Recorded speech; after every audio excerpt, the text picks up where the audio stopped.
Hello दोस्तों, ये आज आपका जो लेसन रहेगा एक्सरसाइज 8.2 का क्वेश्चन नंबर 12 है। इसमें पूछता है कि tan 2 थीटा बराबर 2 tan थीटा बटा 1 माइनस tan थीटा, जबकि कहता है थीटा बराबर 30 अंश दिया हो तो आप वैल्यू निकालना है किसकी, tan 30 अंश की। इसमें दिया हुआ है tan 30 अंश की वैल्यू निकालना है। कितने अंश की निकालना है? tan 30 अंश की। tan 30 अंश पूछता है क्वेश्चन में और इस तरह आपका सवाल दिया हुआ है।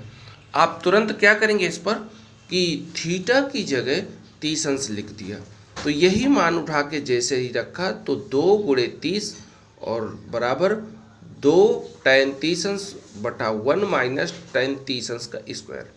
फिर इसके बाद ये 60 अंश बन गया, tan 60 अंश बन गया, जबकि ये 2 tan 30 अंश 1 माइनस tan 30 अंश।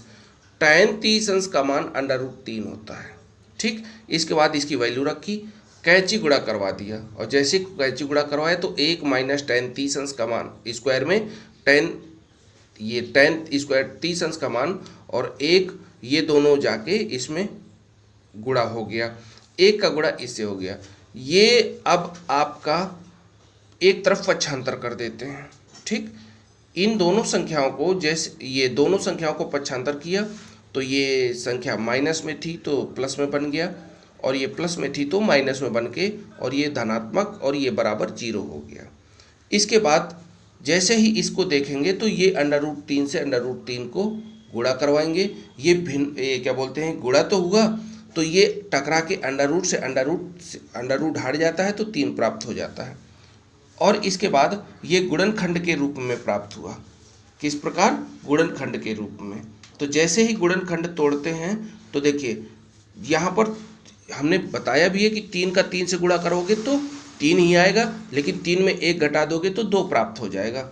इसी तरह यहाँ पर आप करेंगे क्या, √3 tan 30 अंश प्लस 3 √30 अंश माइनस tan 30 अंश माइनस √3, जबकि ये 3 पद थे, 1 2 3 पद थे, 4 पदों में तोड़ दिया गया गुणनखंड के रूप में। और जैसे ही 4 पदों में टूटा तो आप करेंगे क्या इसको कि 2 पद लेके इसका 2 और इसका 2, मतलब 2 पद लेके आप कॉमन निकालेंगे। तो इन दोनों संख्याओं से √3 कॉमन निकाला, जबकि 3 है सिर्फ यहाँ पर, लेकिन अंडर चढ़ाएंगे तो √3 बाहर हो गया। tan 30 अंश लिखेंगे बाहर तो प्राप्त यहाँ से प्राप्त हुआ tan 30 अंश और इससे सिर्फ √3। इन दोनों से कुछ नहीं है तो 1 कॉमन निकाल लेंगे, 1 बाहर किया तो tan 30 अंश प्लस √3।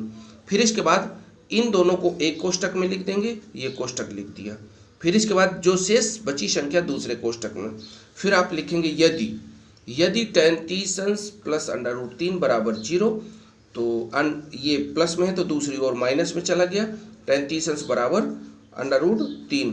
और यदि √30 अंश माइनस 1 बराबर 0, तो ये जो 1 है ना तो 1 को पक्षांतर कर दिया और ये गुणा में है तो भाग में चली गई संख्या। मतलब कहने का सिर्फ हमको इसकी वैल्यू चाहिए, ऋणात्मक मान नहीं होता है 30 अंश का, धनात्मक होता है, क्योंकि प्रथम चतुर्थांश में है ये। ठीक, ये आप समझ ही गए होंगे। Best of luck.